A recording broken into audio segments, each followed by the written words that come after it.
Pahalgam terror attack और operation सिंदूर, भाई बहुत इंपॉर्टेंट इवेंट हुआ है, तो इससे तो आपको प्री और मेंस दोनों में भर भर के क्वेश्चन के लिए तैयार रहना चाहिए मेरे हिसाब से, कोई पेपर आप दे रहे हो।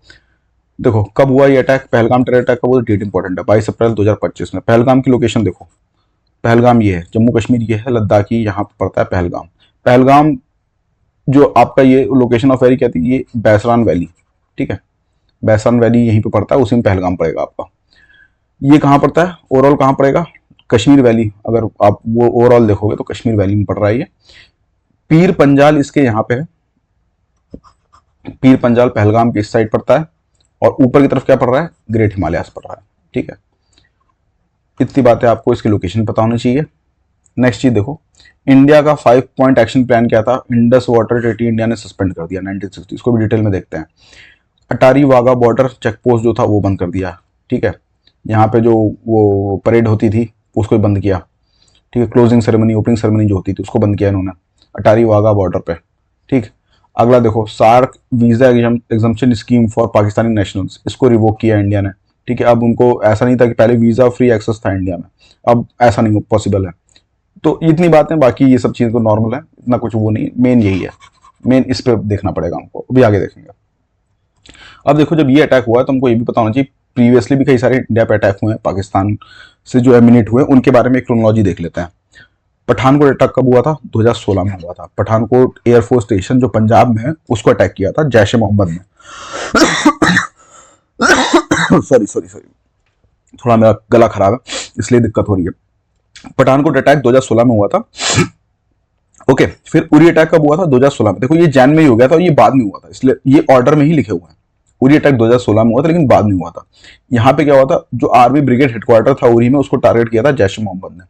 इंडिया ने कैसे रिस्पॉन्स किया था, सर्जिकल स्ट्राइक जो हुई थी ना पहली बार एलओसी में हुई थी, ठीक है, पाकिस्तान में नहीं थी, एलओसी में हुई थी, ये 2016 में इसी के बाद हुई थी।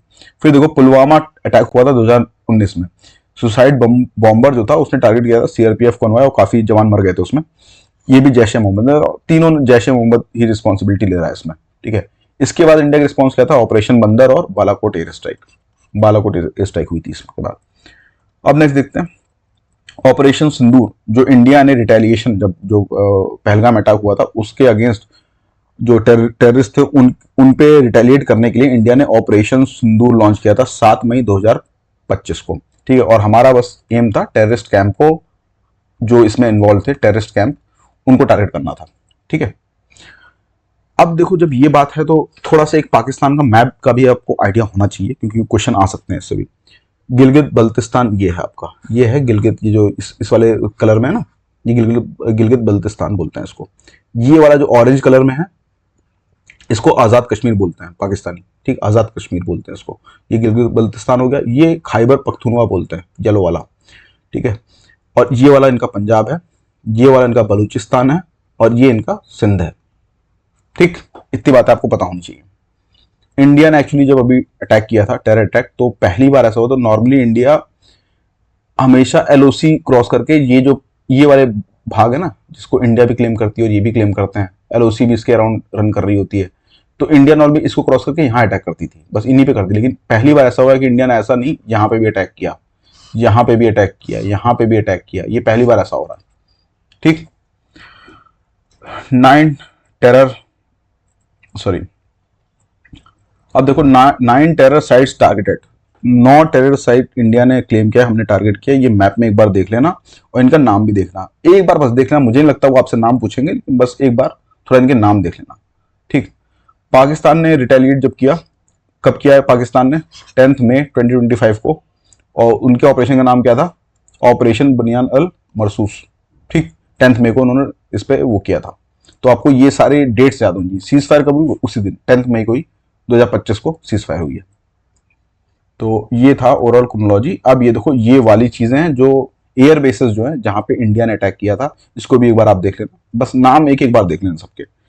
मैं आपको वही बता रहा था कि इंडिया ने पहली बार क्रॉस करके सिर्फ एलओसी पे, ये देखो एलओसी है ना, ऐसा नहीं कि सिर्फ एलओसी क्रॉस करके यहाँ पे अटैक कर दिया, इस बार ये वाली रीजन भी क्रॉस करके इंडिया ने अटैक किए, ठीक है। ये आपके कई सारे इसमें है, जकोबाबाद एयरफील्ड, ये इंपॉर्टेंट एयरफील्ड थी। रफीकी एयरबेस, ये इंपॉर्टेंट था। नूर खान एयरफील्ड यहाँ थी। इनफैक्ट जो नूर खान एयरफील्ड है ये रावलपिंडी से एकदम बगल में ही है। रावलपिंडी रावलपिंडी में इनका आर्मी हेडक्वार्टर है, और इसी के बगल में ये कई न्यूज चैनल क्लेम कर रहे थे कि इंडिया ने इनकी जो न्यूक्लियर साइट है उसको डिस्ट्रॉय कर दिया है। ठीक है, ये रहीम यार खान एयरबेस है। ठीक है, काफी डैमेज हुआ था यहाँ पे। ये भुलारी एयरबेस है, ये सुकुर एयरबेस है। ठीक है, इनके पास ऐसे नाम याद कर लो, देख लो कहाँ कहाँ पे, बस ज्यादा मुझे नहीं लगता इससे क्वेश्चन बनेगा, लेकिन बस थोड़ी अंडरस्टैंडिंग के लिए जरूरी है। चलो नेक्स्ट देखते हैं। यहाँ से इंपॉर्टेंट चीज आती है, बहुत इंपॉर्टेंट है ये क्वेश्चन, यहाँ से बनने की प्रोबेबिलिटी ज्यादा है। Weapons used during operation Sindhu. ठीक है, राफेल फाइटर जेट, ठीक, ये यूज हुआ। मैन्युफैक्चर कौन करता है? Dassault aviation France. 4.5 generation multi role fighter है। मल्टी रोल मतलब कई डिफरेंट डिफरेंट रोल में इसको यूज कर सकते हैं। ठीक है, रेंज कितनी है इसकी? मैक 1.8, सॉरी स्पीड कितनी है? मैक 1.8, रेंज 3700, ट्विन इंजन है ये।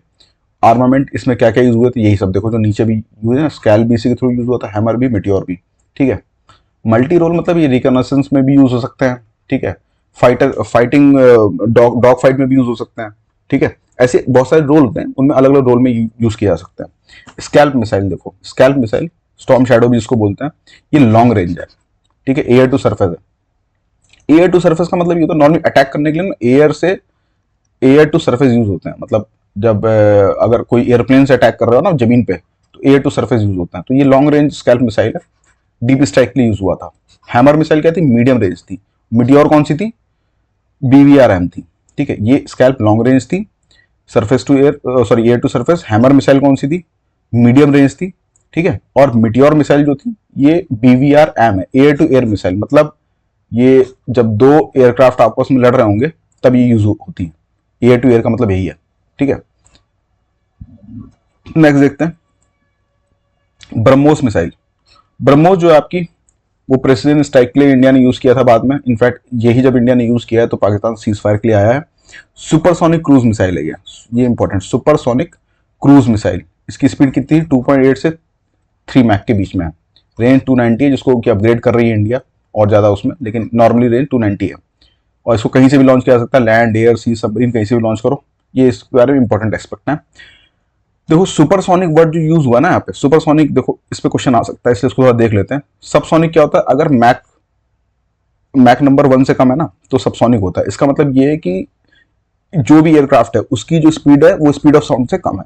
सुपरसोनिक का मतलब ये है कि अगर मैक 1 से 5 के बीच में लाई कर रहा है, 1 to 5, तो इसका मतलब ये है कि जो कोई भी एयरक्राफ्ट है उसका जो स्पीड है ना वो स्पीड ऑफ साउंड से 1.5 टाइम्स ज्यादा है। हाइपरसोनिक 5 to 10 ये हो गया, इसका मतलब 5 से 10 गुना स्पीड ऑफ साउंड से ज्यादा है। तो जो हमारी ब्रह्मोस थी वो यहां लाई कर रही थी सुपरसोनिक में।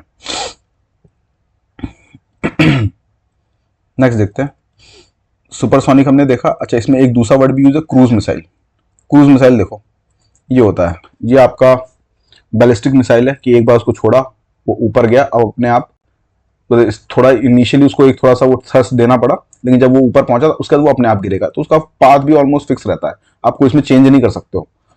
लेकिन जो क्रूज मिसाइल होता है वो थोड़ा सा नीचे से, मतलब ये काफी ऊपर जाके अटैक करते हैं, ये सरफेस से काफी नीचे से अटैक कर रहे होते हैं। ठीक है, और इनका जो पाथ है ना वो मैनेवर भी आप कर सकते हो, क्योंकि उसमें क्या होता है, जो थ्रस्ट मिल रहा है और जो पावर मिल रहा है, उस पावर देने के लिए लगातार उसमें एक इंस्ट्रूमेंट लगा रहता है जिसको पावर देता रहता है। ठीक, तो ये होती है आपकी क्रूज मिसाइल।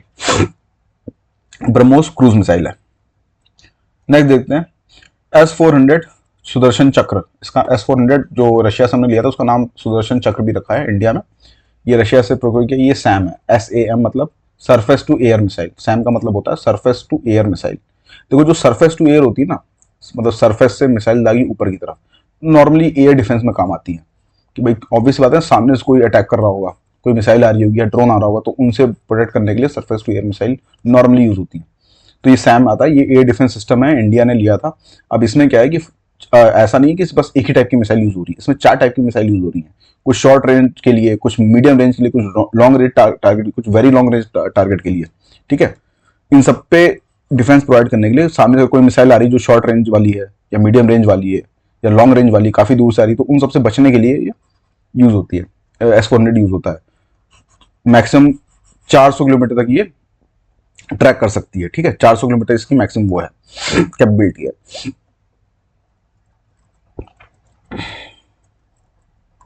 नेक्स्ट देखो, बराक 8 जो था ना, तो लॉन्ग रेंज के लिए यूज हो रही थी S-400, मीडियम रेंज के लिए 70 से 100 किलोमीटर तक के लिए बराक 8 यूज हो रही थी। बराक जो इंडिया इजराइल ने ज्वाइंटली बनाया है, ठीक है, ये भी सेम है।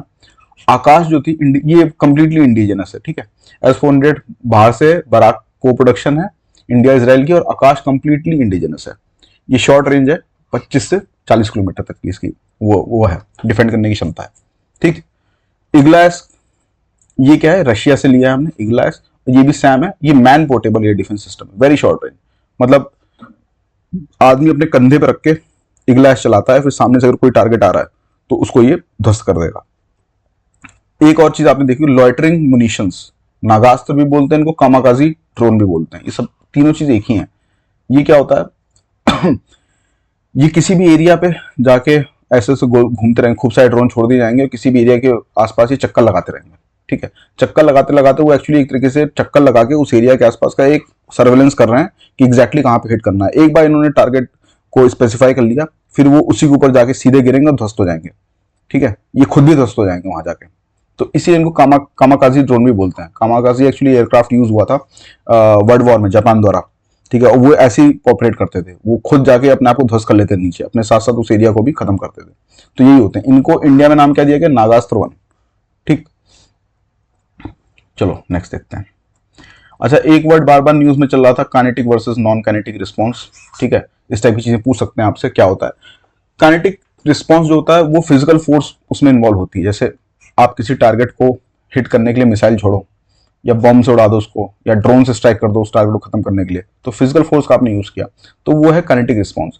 नॉन काइनेटिक रिस्पॉन्स में आप फिजिकल फोर्स का यूज नहीं करते हो, आप साइबर अटैक करोगे, ठीक है। उनकी सारी चीजों को, अब जो भी नेटवर्क इन्वॉल्व है, जो भी नेटवर्क इन्वॉल्व है वेपन्स को ऑपरेट करने में, आप उनको ही डिसरप्ट कर दो, ठीक है। या फिर आप उनके रडार सिस्टम को जैम कर दो सामने वाले को, ठीक है। रडार सिस्टम को जैम कर दो तो ऑब्वियस सी बात है वो अपने आप को डिफेंड नहीं कर पाएंगे, कई चीजों में वो अपने रडार सिस्टम का यूज भी नहीं कर पाएंगे, ठीक है। तो ये सब नॉन काइनेटिक रिस्पॉन्स है, क्योंकि आपने कोई भी उनका फिजिकली नुकसान नहीं किया, लेकिन आपने उनको क्रिपल कर दिया एक तरीके से, ठीक है। तो ये होता है। इंपॉर्टेंट है, suspension of Indus water treaty by India. India ने अभी इंडस वाटर जो ट्रीटी थी, जो इतने टाइम से ठीक से काम कर रही थी, उसको खत्म कर दिया। इंडस वाटर के बारे में पहले आप ये देखो ये इंडस आ रही है, जो लंबी लाइन है ये इंडस है। इंडस की ट्रिब्यूटरीज जो है वो झेलम देखो ये है, चेनाब ये है, फिर ये रही नीचे रावी, ये है बियास, और ये सतलज, ठीक। ये जो इंडस वाटर ट्रीटी थी 1960 में साइन थी, किसके बीच में, इंडिया और पाकिस्तान में। इंडिया की तरफ से नेहरू थे और पाकिस्तान की तरफ से अयूब खान थे। ये नाम याद रखना, पीसेस में इस टाइप के नाम बड़े पूछे जाते हैं। किसने इसको ब्रोकर किया था, वर्ल्ड बैंक ने, ठीक है, मीडिएट किया था वर्ल्ड बैंक ने, ये नाम इंपॉर्टेंट रखना। ईस्टर्न रिवर कौन सी है, रावी ब्यास सतलज, नीचे वाली, जो नीचे वाली है ना, वो उनको ईस्टर्न रिवर बोला गया, रावी ब्यास और सतलज। इनमें भाई इंडिया कुछ भी कर सकती है, मतलब उसको जितना पानी यूज करना है पानी यूज करो, डैम बनाना है डैम बनाओ, जो मन में है वो करो, इसमें कोई भी रेस्ट्रिक्शन नहीं है। लेकिन जो वेस्टर्न रिवर्स हैं, इंडस, झेलम और चेनाब, ठीक है, इनके बारे में ये बोला गया है कि पाकिस्तान तो इस पर कुछ भी कर सकता है, क्योंकि एक बार भाई अपर रिपेरियन स्टेट इंडिया है, लोअर रिपेरियन स्टेट पाकिस्तान, उसका सीधे ओशन में जा रहा है वो, तो एक बार इंडिया ने पानी छोड़ दिया तो पाकिस्तान को जो करना है वो करे उसके साथ। लेकिन इंडिया पे कुछ रेस्ट्रिक्शन लगाए गए। इंडिया इसका जो फ्लो है उसको डाइवर्ट नहीं कर सकती, फ्लो डाइवर्ट नहीं कर सकती, उस पर बहुत मेजर, ऑब्वियस बात है, अगर मेजर डैम आप बनाओगे तो फ्लो डाइवर्ट होना ही होना है, तो ये सब अलाउड नहीं है इंडिया को। हाँ वो ठीक है, कुछ चीजें इरिगेशन के लिए कभी छोटे मोटे वो run of the river type के प्रोजेक्ट बनाने हैं, ठीक है, जहां पे फ्लो डाइवर्ट नहीं होता, उस टाइप की अगर उनको डैम बनाने हैं तो वो बना सकती है, ठीक है। हाइड्रोइलेक्ट्रिक पावर जनरेशन करना चाह रही है, लेकिन run of the river type से तब कर सकती है। तो ये बातें थी। इंडिया को ये बात समझ में नहीं, अच्छी नहीं लग रही, समझ में नहीं आ रही थी, नहीं सॉरी मैं गलत बोल गया, इंडिया को ये बात अच्छी नहीं लग रही थी और पाकिस्तान को ये बात समझ में नहीं आ रही थी, क्योंकि चीजें, ये बहुत ही फेवरेबल ट्रीटी हमेशा से बोला गया पाकिस्तान के लिए रही है। कोई भी कंट्री ऐसी ट्रीटी जल्दी साइन नहीं करता है। इनफैक्ट चाइना ने कभी इंडिया के साथ नहीं साइन किया ब्रह्मपुत्र को लेकर, ठीक है। इंडिया ने बहुत ही फेवरेबल साइन किया था, लेकिन चाइना, और इस वजह से इंडिया को नुकसान भी हो रहा था। काफी प्रोजेक्ट हैं इंडिया के जो डिस्प्यूटेड, अभी मैं आपको आगे दिखाता हूँ, ठीक है। तो चलो ये इतनी बात इसको लेके हैं। अच्छा एक बात और है, इसी के अंतर्गत, इस ट्रीटी के अंतर्गत परमानेंट इंडस कमीशन PIC बनता है, ठीक है। ये दोनों कंट्री मिलकर बनाएंगे ये PIC, permanent Indus commission. 3 step dispute resolution mechanism बनाया है, कि अगर इन दोनों कंट्रीज के बीच में इस वाटर शेयरिंग को लेकर कोई भी डिस्प्यूट होता है तो उसमें 3 स्टेप प्रोसेस है। पहले स्टेप में क्या करेंगी, दोनों कंट्रीज कोशिश करेंगी कि भाई आपस में बात करके, दोनों कंट्री आपस में बात करके रिजॉल्व कर लें, या ये पीआईसी में भी यही दोनों कंट्रीज इन्वॉल्व रहती हैं परमानेंट इंडस कमीशन में, तो यहाँ दोनों के लोग बैठे हैं पीआईसी में और बैठ के बात कर लें भाई और रिजॉल्व कर लें आपस में इशू। ठीक, एक पहले स्टेप में तो ये होता है। सेकंड स्टेप में क्या होता है कि वर्ल्ड बैंक एक अपॉइंट करती है न्यूट्रल एक्सपर्ट, ठीक है, वो इन दोनों को मदद करता है कि भाई ठीक है रिजॉल्व करने में, डिस्प्यूट रिजॉल्व करने में, न्यूट्रल एक्सपर्ट। लेकिन अगर यहाँ भी बात नहीं बन पाई तो तीसरा स्टेप ये होता है, वर्ल्ड बैंक फिर से क्या करेगी, एक कोर्ट ऑफ आर्बिट्रेशन बनाएगी, ठीक है, और वहां पे जाके फिर ये डिस्प्यूट चलेगा, वो देखेंगे भाई इसका क्या सोल्यूशन है। तो ये पूरा प्रोसेस है। अब देखो इंडिया का नुकसान कैसे हो रहा था, इतने सारे प्रोजेक्ट थे जहाँ पे पाकिस्तान ने अड़ंगा डाल रखा था और इंडिया इनको नहीं एग्जीक्यूट कर पाई थी ठीक से। ये बहुत इंपॉर्टेंट है, इनके नाम याद रखना किस किस नदी में। राटले जो प्रोजेक्ट है वो चेनाब नदी पे है। पाकलदुल जो है मरसदा रिवर पे है जो कि चेनाब की ट्रिब्यूटरी है। बगलिहार किस पे है, चेनाब रिवर पे। किशन गंगा रिवर पे जो कि झेलम की ट्रिब्यूटरी है, ठीक है। तुलबुल किस पे है, झेलम पे।